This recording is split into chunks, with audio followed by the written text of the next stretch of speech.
Şu anda e, bir bölge kalmıştı.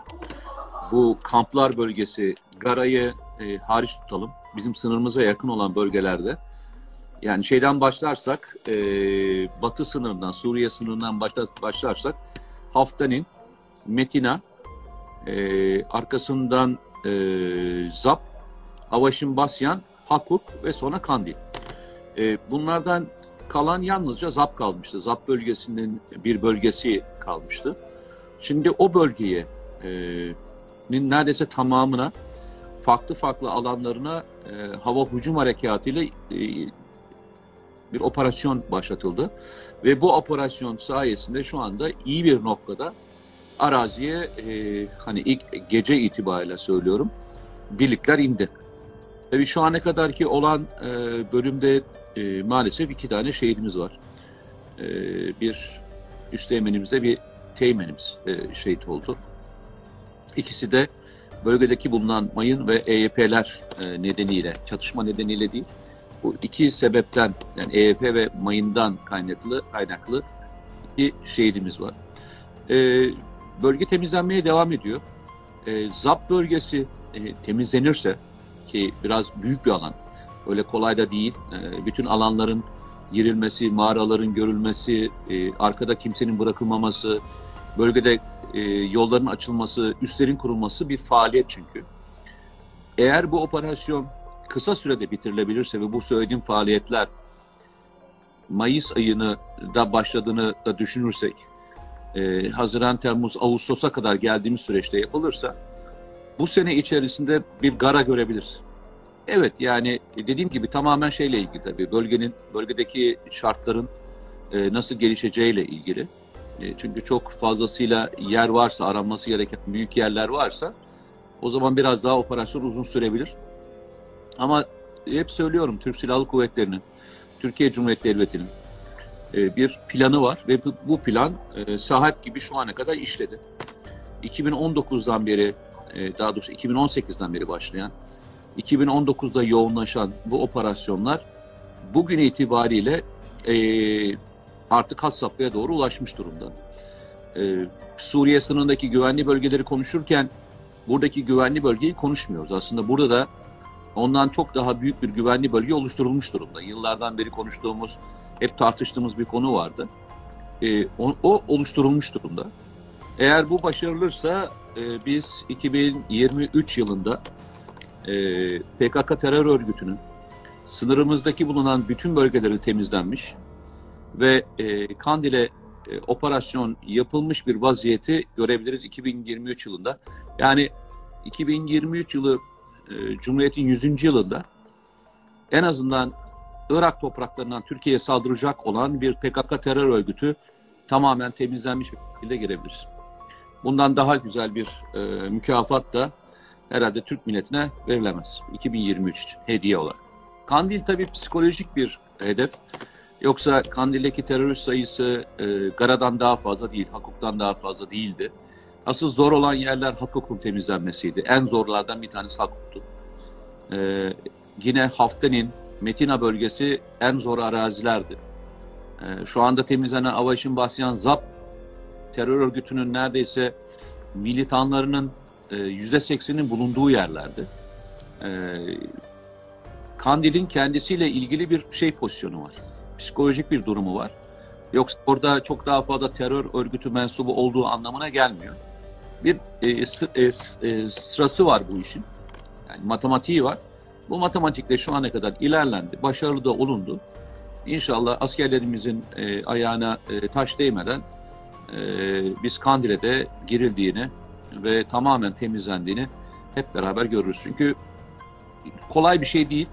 Düşünün, dümdüz bir arazide Ukrayna sahasında bir gayri nizami harp yapan unsurların ne kadar zorlandığını görüyorsunuz. Yani hibrit bir savaşın ne kadar zor olduğunu görüyorsunuz. Dümdüz bir araziden bahsediyorum. Böyle bir zorlu bir arazide 3000'li rakımlara tekrar inişler, çıkışlar, en az bir yola mahkum olduğunuz alanlar, büyük mağaralar, büyük taş oyuklar, tepeler olan bir yerde bu operasyonun zorluğunu bir kez daha düşünün derim hepinize. En azından Ukrayna Savaşı hiçbir şeyin kolay olmadığını bütün dünyaya bir kez daha gösterdi. Tabii ki terör örgütünün Türkiye içerisinde hem siyasi uzantıları olduğu gibi onunla beraber ortak hareket eden militanları var. Zaman zaman bunlarla ilgili olaylar yakalanıyor ve bertaraf ediliyor.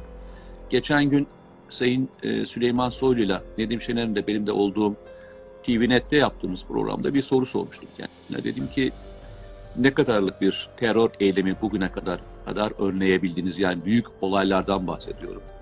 2016 sonrası için söylediği rakam yaklaşık 1600 civarındaydı. Muazzam bir rakam. Tabii yani tabii eylem engellendiğinde bizim çoğu zaman haberimiz olmuyor. Haberimiz olmuyor. Yani yoksa terör örgütü eylem yapmaktan vazgeçmiş, yoksa bir taktik değiştirmiş değil. Fırsatını bulduğu her an bunu icra etmeye çalışıyor. Ama teknik takipte çok daha fazla bir noktaya gelindi. Terör örgütünün Türkiye'deki uzantıları ve bağlantıları çok daha iyi bir şekilde takip edilebiliyor.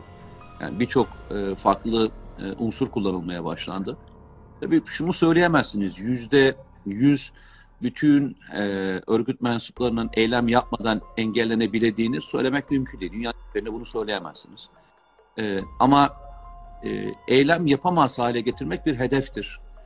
Minimumda tutabilmek bir hedeftir. Deneyecekler, her yerde deneyecekler. Özellikle metropoller diye bildiğimiz şehirlerde deneyecekler.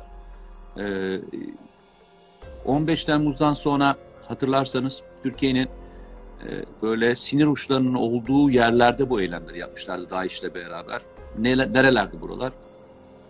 Gaziantep, hatırlarsanız Beşiktaş, Kayseri gibi, Bursa gibi yerlerde bu eylemleri görmüştük. Bunlar Türkiye'nin sinir uçlarının olduğu yerlerdir. Ve yaptıkları eylemlerin nevine baktığında işte DAEŞ gidip bir Gaziantep'teki bir Kürtlerin çoğunlukla yaşadığı bir mahallede bir Kürt düğününü hedef almıştı hatırlarsınız.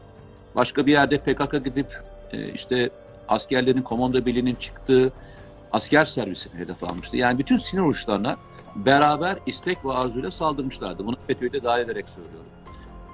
Gün itibariyle içten yardım etmek isteyecek olan hainler bulacaklardır. Yani Türkiye'de şunu bekleyen büyük bir grup var. Türkiye'nin teslim olmasını, Türkiye'nin içten karışmasını bekleyen bir grup var. Çünkü Türkiye'nin cüssesi çok büyük. Bu cüsseyle kimsenin baş edemeyeceğini onlar da biliyorlar. Yani isterseniz bunu Yunanistan olarak bakın, isterseniz ABD olarak bakın, isterseniz Rusya olarak bakın. Türkiye'nin cüssesi öyle kolay yenebileceğiniz bir cüsse değil. Bu cüsseyi ya böleceksiniz, ya küçülteceksiniz, ya da dizlerin üstüne çöktürerek boydan kaybettireceksiniz. Ben öyle söyleyeyim. Yani bu ülkeyi bu cüsseyle yenemezler.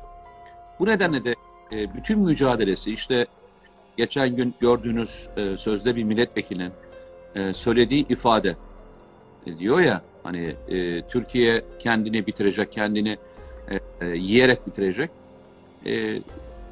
Onların düşüncesi bu. Hatta işte geçen gün daha önce bir tane daha kelime sarf etmiş bu şekilde. Yani Türkiye'de Kemalistlerle muhafazakarlar kavga edecekler. Biz onları seyredeceğiz. Onların kavgasından sonra devreye gireceğiz.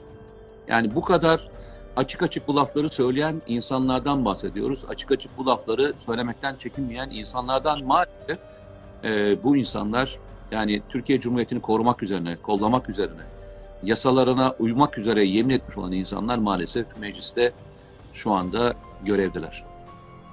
Türkiye'nin ikinci büyük herhalde ayıbıdır diyeceğim ben. Öyle söyleyeceğim. Bu tip operasyonlarda biz zaman zaman hep şunu konuşuyoruz. SİHA ve İHA'ları konuşuyoruz ama Türkiye'nin gelmiş olduğu teknolojik üstünlük yalnızca SİHA'lar ve İHA'lardan kaynaklanmıyor. Aynı zamanda Atak gibi bir helikopteriniz var, taarruz helikopteriniz var. Ve bu helikopterin uçuş kabiliyetleri, motor kabiliyetleri, üzerindeki elektronik vasıtalar, üzerindeki silah sistemleri çok gelişmiş. Aynı zamanda yerden atılabilecek olan füzelere karşı da pasif veya aktif koruma tedbirleri var. Kendisinin de var bununla ilgili. Şimdi bu sistemler geçmişte olmadığı için biz çok uçak kaybettik. Helikopter kaybettik. İşte düşen geçmişte Amerikan Süper Kobra diyeceğimiz helikopterler bu nedenle düştü. Yani atılan yerden atılan füzelerle düşmüştü. Burada bir başka bir imkan ve kabiliyetten daha bahsediyoruz. Yani tabii ki bu yarın Allah göstermesin bir şey başına gelmeyecek anlamına gelmez. Ama onlarca füze atılabilir. Ve bunlardan kaçınma manevrasını yapabilecek olan yeteneklere sahip olan helikopterlerden bahsediyoruz. Türkiye'nin teslim olmasını, Türkiye'nin işten karışmasını bekleyen bir grup var. Çünkü Türkiye'nin cüssesi çok büyük. Bu cüsseyle kimsenin baş edemeyeceğini onlar da biliyorlar. Yani isterseniz bunu Yunanistan olarak bakın, isterseniz ABD olarak bakın, isterseniz Rusya olarak bakın. Türkiye'nin cüssesi öyle kolay yenebileceğiniz bir cüsse değil. Bu cüsseyi ya böleceksiniz, ya küçülteceksiniz, ya da dizlerin üstüne çöktürerek boydan kaybettireceksiniz. Ben öyle söyleyeyim. Yani bu ülkeyi bu cüsseyle yenemezler. Bu nedenle de bütün mücadelesi işte geçen gün gördüğünüz sözde bir milletvekilinin söylediği ifade diyor ya hani Türkiye kendini bitirecek, kendini yiyerek bitirecek. Onların düşüncesi bu. Hatta işte geçen gün daha önce bir tane daha kelime sarf etmiş bu şekilde. Yani Türkiye'de Kemalistlerle muhafazakarlar kavga edecekler. Biz onları seyredeceğiz. Onların kavgasından sonra devreye gireceğiz. Yani bu kadar açık açık bu lafları söyleyen insanlardan bahsediyoruz. Açık açık bu lafları söylemekten çekinmeyen insanlardan maalesef bu insanlar yani Türkiye Cumhuriyeti'ni korumak üzerine, kollamak üzerine, yasalarına uymak üzere yemin etmiş olan insanlar maalesef mecliste şu anda görevdeler. Ya şöyle söyleyeyim, bu tip operasyonlarda biz zaman zaman hep şunu konuşuyoruz. SİHA ve İHA'ları konuşuyoruz ama Türkiye'nin gelmiş olduğu teknolojik üstünlük yalnızca SİHA'lar ve İHA'lardan kaynaklanmıyor. Aynı zamanda Atak gibi bir helikopteriniz var, taarruz helikopteriniz var. Ve bu helikopterin uçuş kabiliyetleri, motor kabiliyetleri, üzerindeki elektronik vasıtalar, üzerindeki silah sistemleri çok gelişmiş. Aynı zamanda yerden atılabilecek olan füzelere karşı da pasif veya aktif koruma tedbirleri var. Kendisinin de var bununla ilgili. Şimdi bu sistemler geçmişte olmadığı için biz çok uçak kaybettik. Helikopter kaybettik. İşte düşen geçmişte Amerikan Süper Kobra diyeceğimiz helikopterler bu nedenle düştü. Yani atılan yerden atılan füzelerle düşmüştü. Burada bir başka bir imkan ve kabiliyetten daha bahsediyoruz. Yani tabii ki bu yarın Allah göstermesin bir şey başına gelmeyecek anlamına gelmez. Ama onlarca füze atılabilir. Ve bunlardan kaçınma manevrasını yapabilecek olan yeteneklere sahip olan helikopterlerden bahsediyoruz. Bu tip harekatlar özellikle sınır ötesinde derinlikle çünkü bakın bu harekatlar gittikçe derinleşmeye başladı. Yani kendi sınırımızdan uzaklaşmaya başladı. Bazı yerlerde 60 kilometrenin aşağısına inmiş durumdayız. Şimdi böyle yerlere geldiğinizde terör örgütüyle temas sağlandığında yakın hava desteği çok önemlidir. Bu yakın hava desteğini geceleyin sağlayabileceğiniz bazı sistemlere ihtiyacınız var. Ya bunları SİHA'larla yapabilirsiniz. Çünkü topçu atışlarıyla belli bir hedefi, belli bir yeri vurabilirsiniz. Ama gece karanlığında temas sağlandığında temas çok yakın olduğu için bunu sağlayabilecek ateş destek vasıtaları çok fazla değildir. Dediğim gibi ya SİHA'lardır ya da taarruz helikopterleridir. Çünkü taarruz helikopteri üzerinde bulunmuş olan gelişmiş termal kameralar sayesinde çok rahatlıkla terör örgütlerinin bulundukları yerleri tek tek tespit edebilirler. Ve nokta atışı yapma imkan ve kabiliyetlerinin oldukları için de yerdeki unsurlarımıza çok fazlasıyla ateş desteği sağlayabilirler. Bu atak helikopterin önemi burada ortaya çıkıyor. Yani şunu söyleyebilirsiniz. Ya ne gerek var? Uçak var.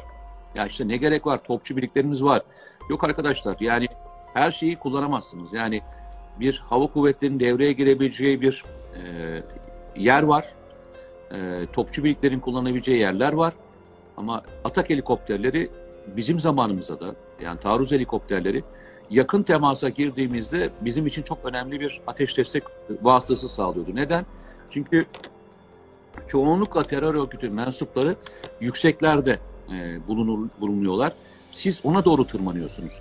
O yükseklerde bulunduklarında onun daha üstünden ona ateş etme, ben hani basit anlamda söylüyorum, onları ateş altına alabilme imkan kabiliyeti kavuştuğunuzda yukarıya çok daha çabuk tırmanma ve terörist etkisiz hale getirmeniz çok daha kolaylaşıyor. Atak helikopterleri bu yüzden çok önemli. Terörle mücadelenin vazgeçilmezlerinden bir tanesidir. Zaman zaman şu konuşulur. Artık SİHA'lar geldi, taarruz helikopterlerine ihtiyaç yok. Yok arkadaşlar. Her birinin kullanılacağı yerler farklıdır ve bu farklılıklar zamanı geldiğinde ateş desteği isteyen unsurlar tarafından talep edilir. Komutanlık hangisini uygun görüyorsa, orası için hangisini uygun görüyorsa onu sevk ve idare eder. Bu çeşitliliğin fazla olmuş olması yerdeki unsurların hayatını çok daha fazlasıyla korumaya sağlıyor. Öyle söyleyeyim.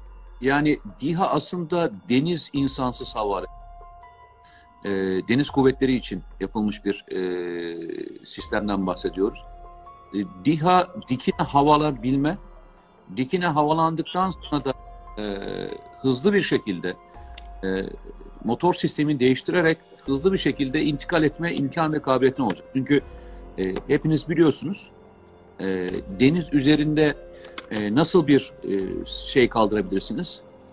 İHA kaldırabilirsiniz. Yani alanınız fazla olmadığı için yakalama imkan kabiliyetlerinde zorlanabileceğiniz için deniz kuvvetleri için en uygun şey İHA, dikine kalkabilen sistemler. Başka bir şey daha var. Bu İHA'lar niye çok avantajlı? Biz bunu o zaman da sormuştum. Özellikle bizim bölgemizde biliyorsunuz çok fazlasıyla ada ve kayalıklar var. Bu ada ve kayalıklar radarlar için veya onun arkasında bulunan hedefler için çok da fazlasıyla şey oluşturuyor. Örtü sağlıyor. Bu zaman zaman seni koruyabilir ama onun arkasında ne olduğunu bilemediğinde sürpriz hedeflerle, sürpriz olaylarla veya o seni görmeden sen onu görme imkan ve kabiliyetine sahip olabilirsin. O gördüğün, ondan önce sen görürsen, onu kaldırıp sen görebilirsen, bu sefer ne sağlayabilirsin? Geminin üzerinde bulunan işte atmaca gibi seyir füzeleriyle çok rahat bir şekilde bu hedefleri vurma şansın olabilir. O yüzden deniz kuvvetlerinin her bir aracının, kendi gemisinin, kendi yani deniz üstünde bulunan vasıtalarının kullanabileceği bir unsur haline gelecek. Öyle söyleyeyim sana. Planlıydı. 2 sene önce başlamıştı proje. Şu anda son testleri yapılıyor. Ondan sonra da seri üretimine başlanıp deniz kuvvetlerinin kullandığı neredeyse bütün gemilere monte edilecek. Bu da nereden bakarsan bak 100'e yakın DİHA'nın alınacağı anlamına gelir. Tabii TB2 kadar büyük değil, TB2 kadar maliyetli değil. Çok daha uygun bir fiyata çok fazlasıyla avantaj sağlayacak yeni bir enstrümana gemilerimiz kavuşmuş olacak. Ya ben şöyle söyleyeyim, tabii işin magazin kısmı bazen gerçeklerin önünü örtüyor.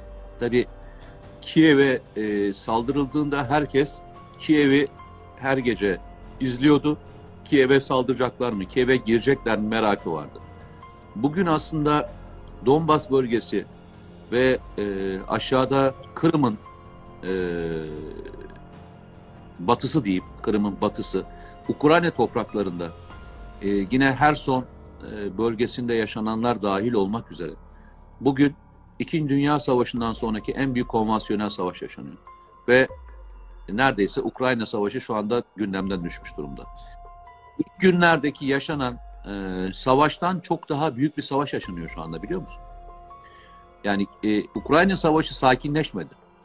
Ukrayna Savaşı gazetecilerin görüş alanının dışına çıktı. Bu şu anlama geldi zannediyor insanlar. Hani savaş profil değiştirdi, daha ufak bir hale geldi. Yok. Şu anda İkinci Dünya Savaşı'ndan sonraki en büyük tank savaşları, en büyük konvansiyonel savaş bölgede yaşanıyor. Yani ilginç değil mi? Herkes üstünlük sağlamak istiyor ve masaya geldiklerinde o üstünlükleriyle hem kendi kariyerlerini, hem ülkenin içindeki psikolojik durumu, hem de karşı tarafı baskı altına alarak masada çok daha fazla şeyi alabileceklerini düşünüyorlar. Ne diyordum ben hatırlarsan? Seninle beraber yaptığımız programda da söylemiştim bunu. Eğer diplomasi tıkanırsa savaş alanı kızışır demiştim. Savaş alanı tıkanırsa diplomasi hızlanır. Bugün itibariyle artık diplomasinin tıkandığı yerde maalesef savaş alanı ateş çemberi diyebiliriz. Herkes alacağını savaş alanında diğerini pes ettirerek almaya çalışıyor. Yani hani birisi birisine üstünlük sağlamadan çok zor görüyorum. Yakın bir zamanda, yani yakın zaman dediğim birkaç günde bu işin değişip bir yerde buluşacaklarını düşünmüyorum. Bir hafta sonra ne olur bilemem. Çünkü bu tür savaşlarda bir anda her şey hızlıca değişebilir. İnşallah biz tahminimizde yanılırız ve çok daha kısa bir sürede iki grupta bir